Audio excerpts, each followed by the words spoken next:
Good morning, everyone. This is my brother. Good morning. This is my brother Simon, and today we're travelling from North Belfast up to Ballycastle to get the boat to Rathlin Island. Yay! So a trip would not be a trip unless it had some McDonald's. We'll see you next on the ferry.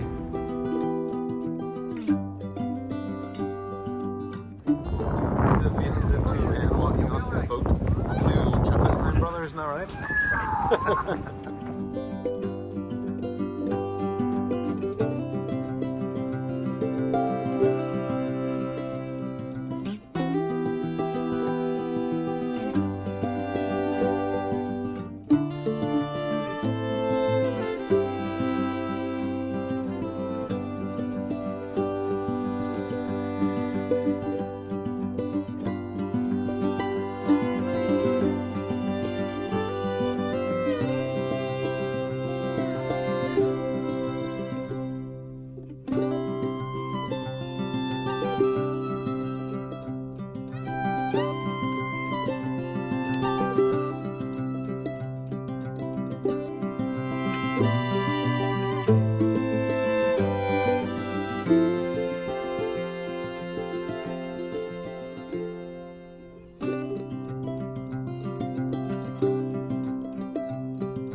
Sailed across from Ballycastle. We're now in Rathlin. We've come to the West Point lighthouse. It is, isn't it? Went in the puffin bus, which isn't called the puffin bus, called Donnelly's, I think. Something it was. Like that, yeah. £6, not too bad. And here we are. What did you think so far, Simon? Great face. Just fantastic, thank you. It's the wind factor face. So yeah, just great. Really enjoyed the scenery going up in the bus, and can't wait to see the upside down lighthouse. Yeah, and looking forward to seeing all of these puffins. But just, it's like Northern Ireland on steroids, isn't it? It's just absolutely the fields and the mountains and perfect day as well. And breathe. Right, so we'll go in? Yeah, let's go.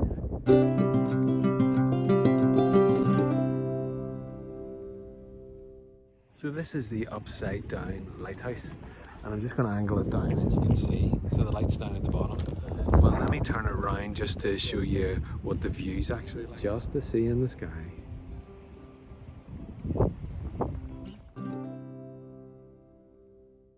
Right, brother dearest, on we go into the lighthouse because there are actually no seabirds. None. Not a one. So here we are in the lighthouse keeper's bedroom, and Sam and I are convinced that's our grandfather's thermos, and also there his pajamas. But more interestingly, look, they clearly did watercolours. It's a sign. It is definitely a sign. I have to say, this is a fascinating place, let alone that it's an upside down lighthouse that is now automated like all of the other, I think all of the other 70 lighthouses in Northern Ireland or in Ireland are automated as well. But just getting a snapshot of the history and the fact that it's a different place, a different island. Lovely. Well worth a visit.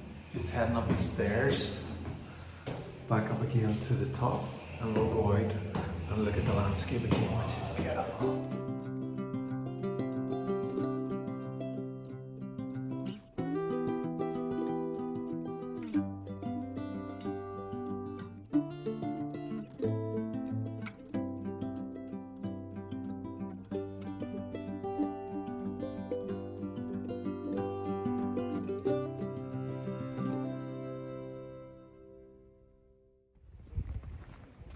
this is the walk back up to the visitors centre, and we're going to go and get the puffin bus back to the harbour.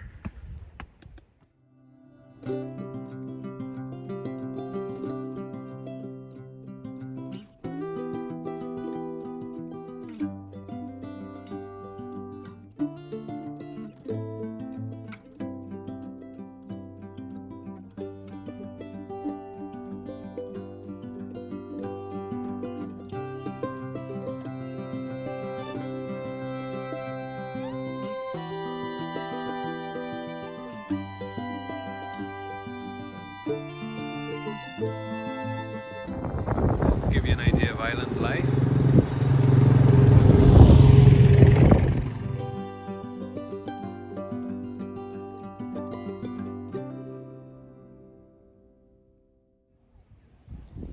Hello and welcome to the harbour, the beautiful harbour in Rathlin Island. So I've shown you some of the island. We have been on the puffin bus and gone to the west lighthouse. We have had a stroll back from one of the bays and walked around. My brother and I enjoyed some lunch together. He's away exploring, so I've got time to paint. So come with me and we're going to paint this scene just in front of us now.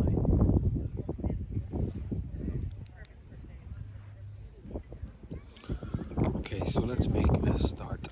We're using the sailor Fude de Mannen, Fude Haven today. Start first of all.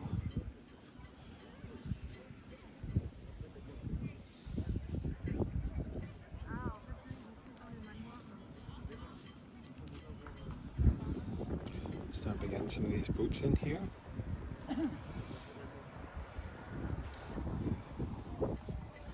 They're unbelievably tall masts.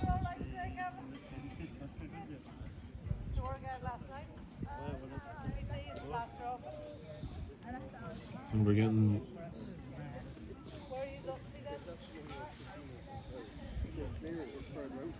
here. It's a busy island today. The boat was full as we were coming over. So this is the harbour. It's just in front of us. So we're just getting the basic line work done here.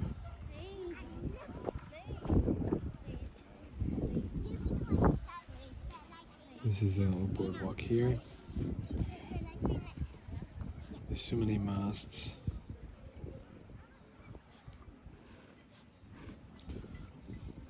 So many lines coming off, and got these rocks in the background here. So we're just pinning down the basic structures. Now, it's awful windy today, so at some point I may have to catch the phone before it falls over. So we're just at this point trying to capture those basic shapes of the boats. We're starting on for me on the left hand side and using this scene in front of me as a reference. And this mast is very much higher than the others, and I'm going to actually turn it around to capture the thinness of that mast as well. And then some of these boats just already give an indication of that. And they want to keep this lovely and loose today. Really enjoying painting in that way.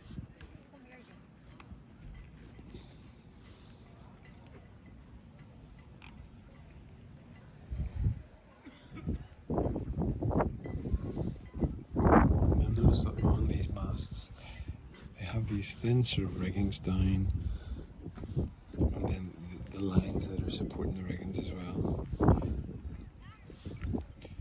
right to that edge. Okay, so just as I said, getting the basic shapes here. You're trying to use the Fude de Mannen in a way that is going to work for me today.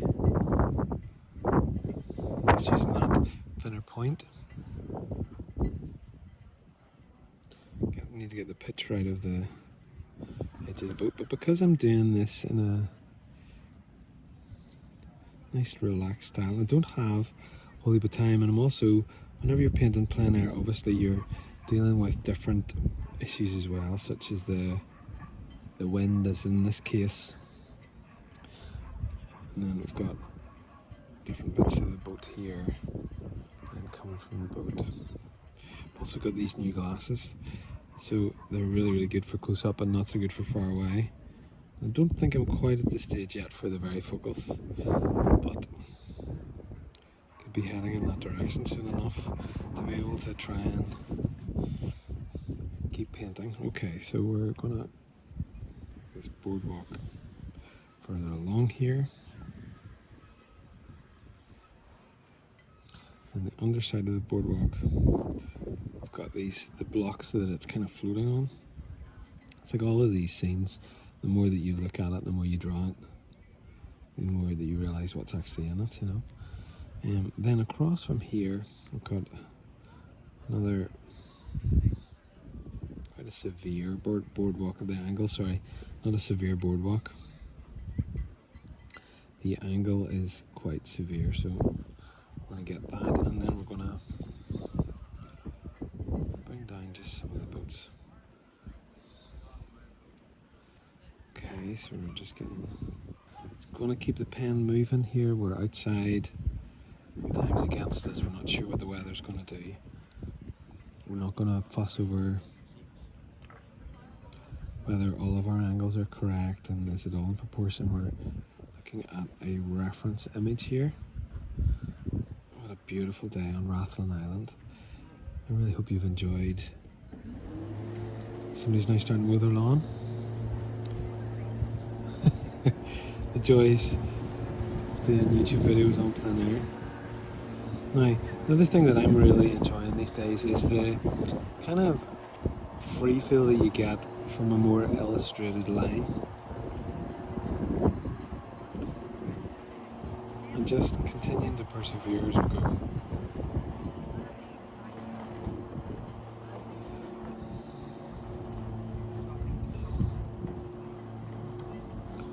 And then this boat in particular, the one of these lines has this kind of line coming on the top. Another lifeboat bit at the side there, another lifeboat bit at the side there.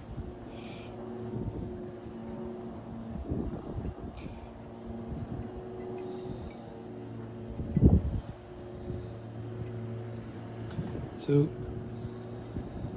just noting where these things are. So this is definitely much more abstract. You're getting the basic shapes, but within the basic shapes then, for me, I'm just enjoying the looseness of the scene. Now, got this boat here. Love the way the lines end up turning out. The Fude pen. It's really enjoyable. And this other ship, just trying to see the way that actually is rather than what I think the way that it is.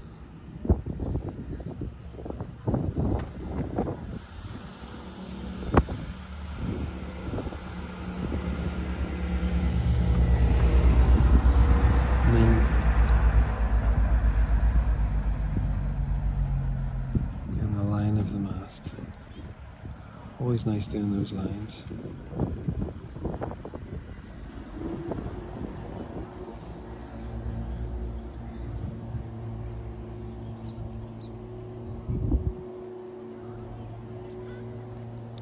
Okay, now, so we've got in these basic structures here, then we've got, I don't actually really want to add in much more than that. The one thing that I do want to add in,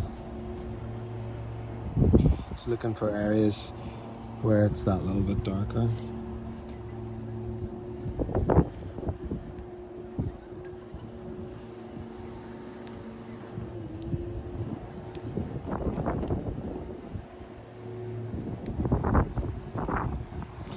There is that cedar fence wall,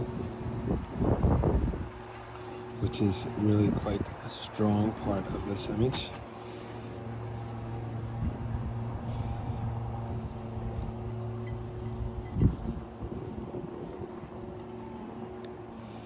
So it's going all the way through, right the way across.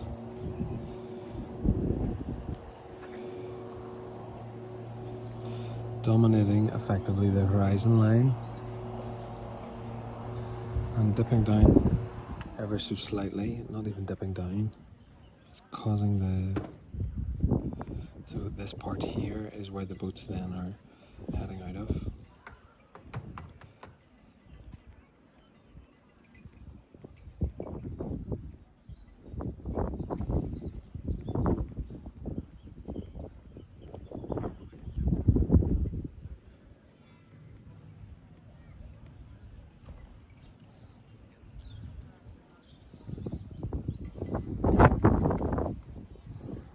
Good catch from the wind there.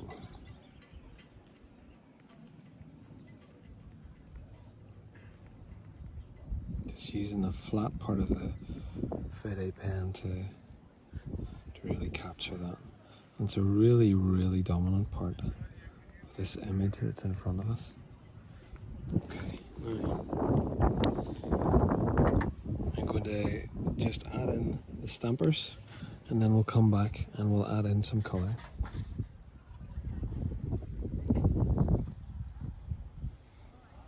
Okay, so you can see that I've got the stampers added here, and the next thing that we're going to do is look to add in the blue of the sky. So I've got a lovely colour here. I'm going to add in,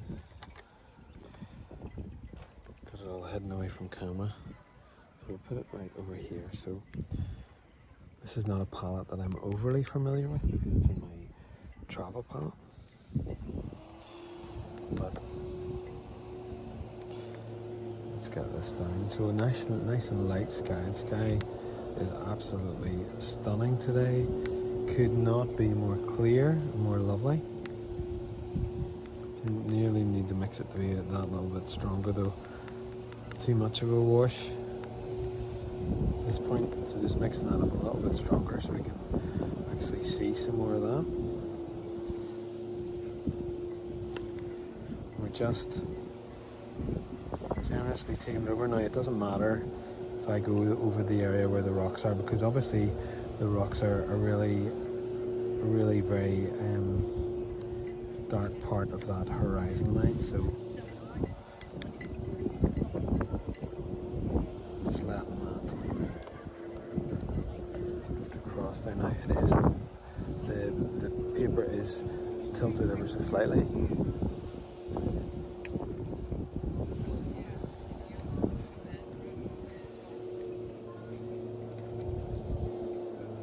And therefore that's going to cause the water to fall down and pool then in those areas. So we're going to get some more lift to the water. I'm using my little collapsible travel mug that I think my daughter, maybe her son, bought on Ikea of maybe 50p, just using it collapsed. It's so windy here that it feels like anything could cause it to, sort of tip over. So I'm actually going to add in a little bit of this lamp black into the ultramarine blue to try and get that feel of the richness of the water. The water's obviously takes on the reflection of the sky, and then it also has its own qualities as well. So we're just going to keep moving this, brushing in this. I think I've shown you before how I do water, just moving the brush around in that kind of a side to side and erratic way. I'm so conscious that the rig that the mobile phone is on could actually collapse. Oh well, you'll forgive me if it does. Okay, so I'm quite pleased with that. So in the corner, same again here.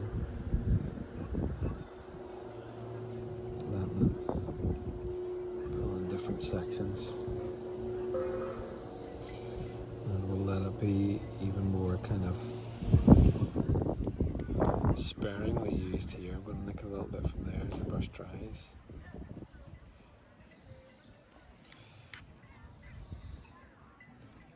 And I can return to this in another layer. It's not like the sky. I nearly go the route with the sky is to just do it once.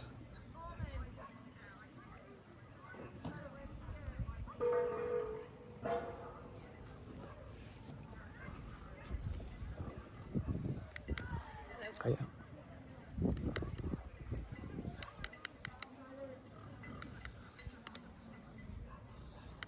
Sorry, totally distracted by someone peering over, seeing what I'm doing, which is a lovely thing, but I didn't want to lose the rhythm of trying to get this water.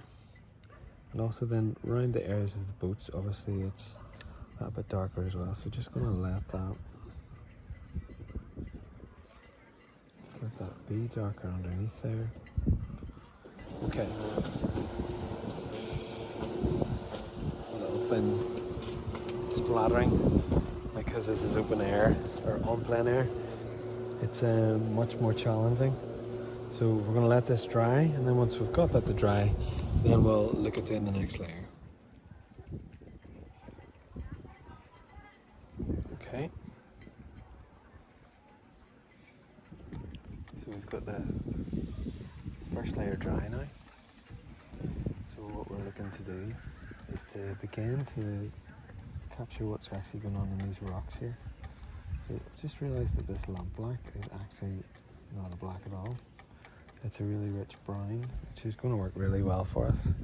So first layer, just noticed on that little part of the brush there that there is an extra little hair which can play havoc with what you're trying to do.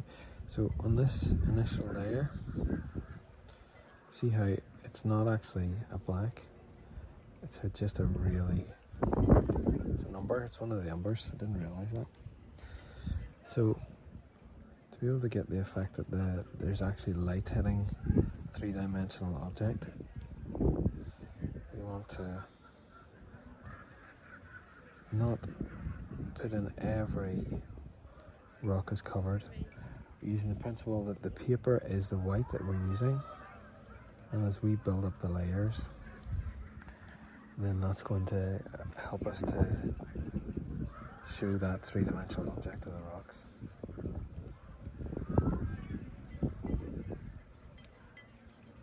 Just using the corner of the flat edge brush.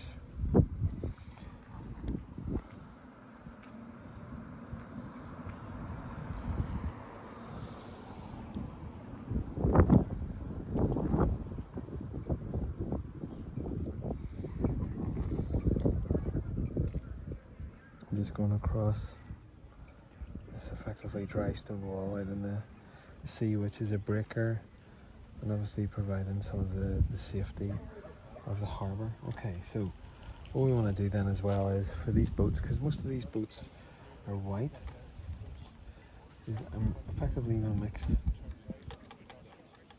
a very light ground, just checking which side of the brush, that's the extra little brush hair sticking up there.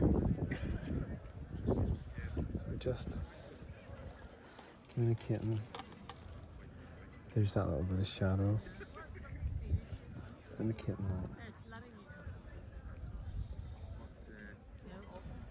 Just the gentlest little bit of modelling.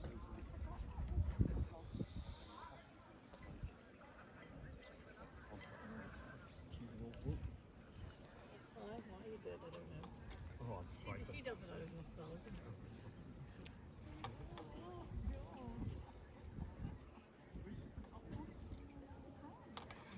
Then mixing quite a darker grey with this little rib.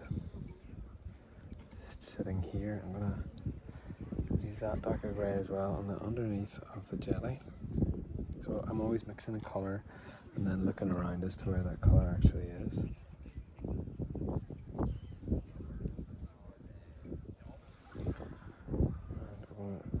Some of these windows with this darker right here and another one over here. Looking across section here now, I want to weaken this down. Add a little bit more of the ultramarine blue. gonna, again, just adding in that little bit of depth with some of those shadows.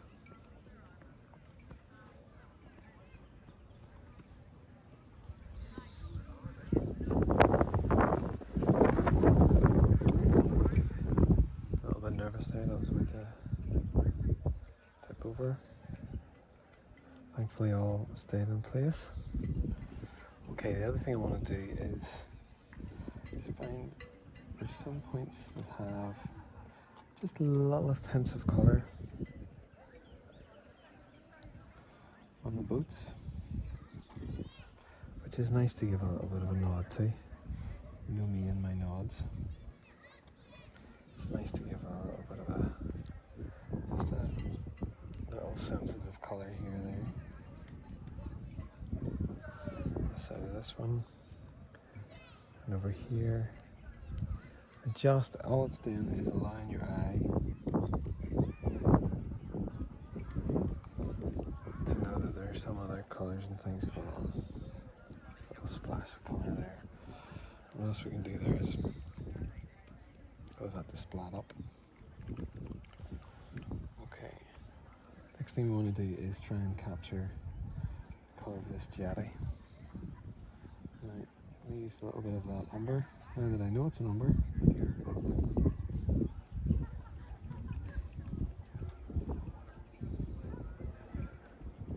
An umber and a sienna really effectively.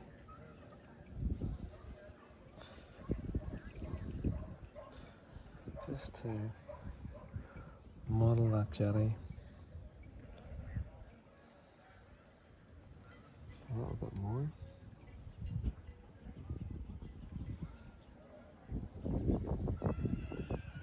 Dropping it in slightly at those corners. And also I'm going to take this colour across on this part of the arena here.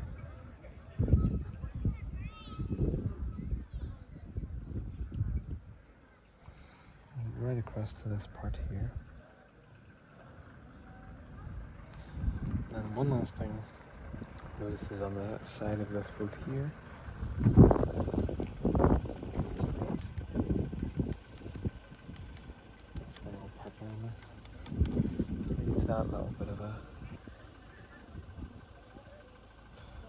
That little bit of a colour. Okay, now the last thing that I want to do then is just go over some little parts of the water here in this foreground.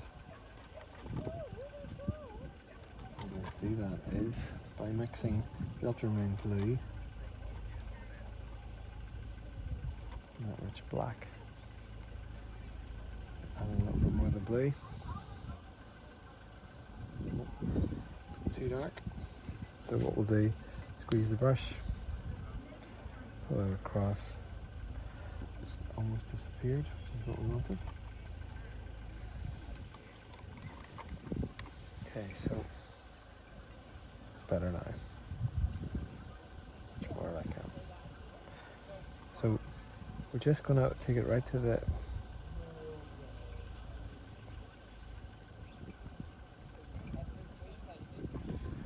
and not everywhere now, we don't want it to absolutely everywhere, just in certain little areas. We're going to do it across here. It's annoying about that little hair on the brush because it becomes so noticeable.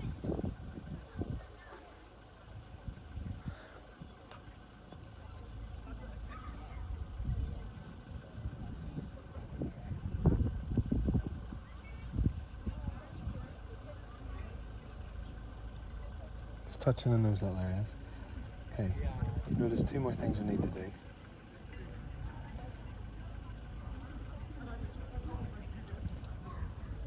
First one is that there's a line. So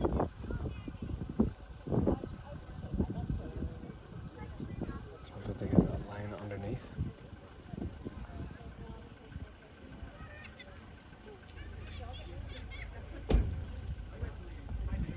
also because this part is now dry.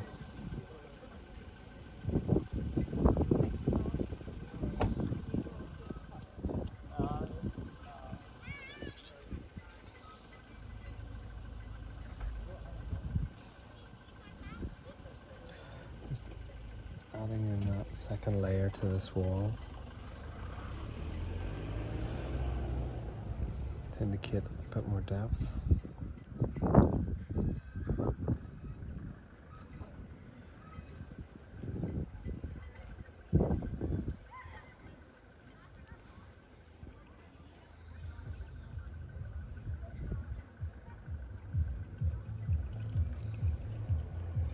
You even have music like that on the island.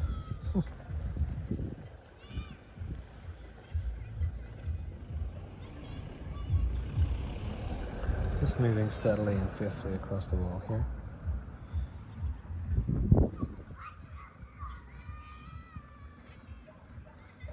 So make sure that we get that overall sense of coverage here.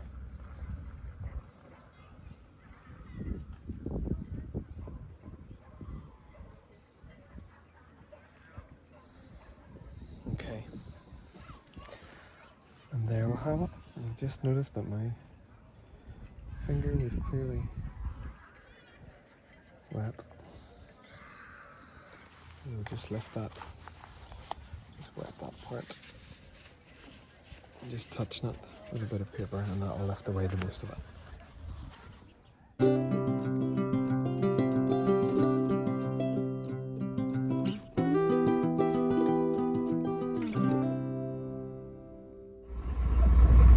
This one is the faster boat, so we're prepared, aren't we, brother?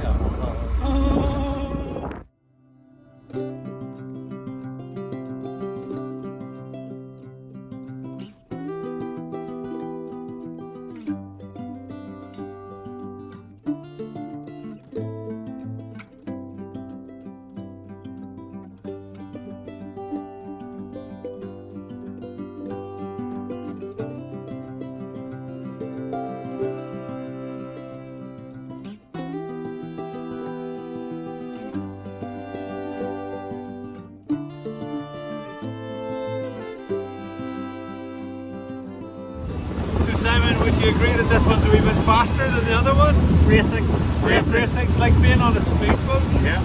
Look at our hairs. Yeah. Keepers, our foreheads are massive.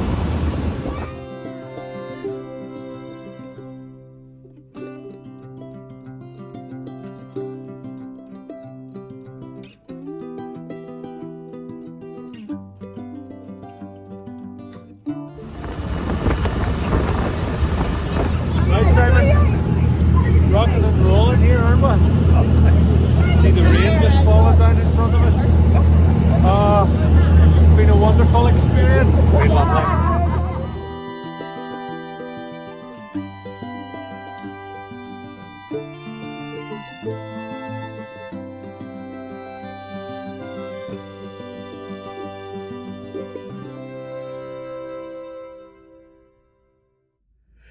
So we're back in the car after having that very high speed journey back on the Kintra, which takes 15 minutes less and probably takes 15 years off your life. Yeah, at least. So highlights, what did you love? I loved so many things. I Very loved good. just wandering around the harbour area, just getting a feel for the place.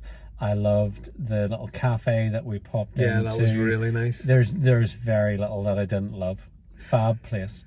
Just so interesting, and the boat journey across, which was really quite packed, but actually there's more space on the boat to getting off and having a wander around. I really enjoyed the puffin bus. Was surprised by the £8 price to get into the upside down lighthouse. The upside down lighthouse, yeah. But my brother was very gracious, paid that, but that was a little bit of a surprise. The puffin bus isn't £5, it's £6, But again, like 14 quid, and the return journey for us was £16. I mean, just fantastic. Great value for money. The coffee shop, getting to paint at the harbour, just the overall feel and safety of the island is nice. Yeah, absolutely. And the landscape, so well worth a visit. So as always, thank you so much for watching. Do remember to share, like and subscribe, and do suggest other places that we could visit. I mean, on the cards was Trory. If we could do Trory Island, possibly Arranmore, few places. Maybe. We'll see. Thanks for watching. Bye for now. Bye.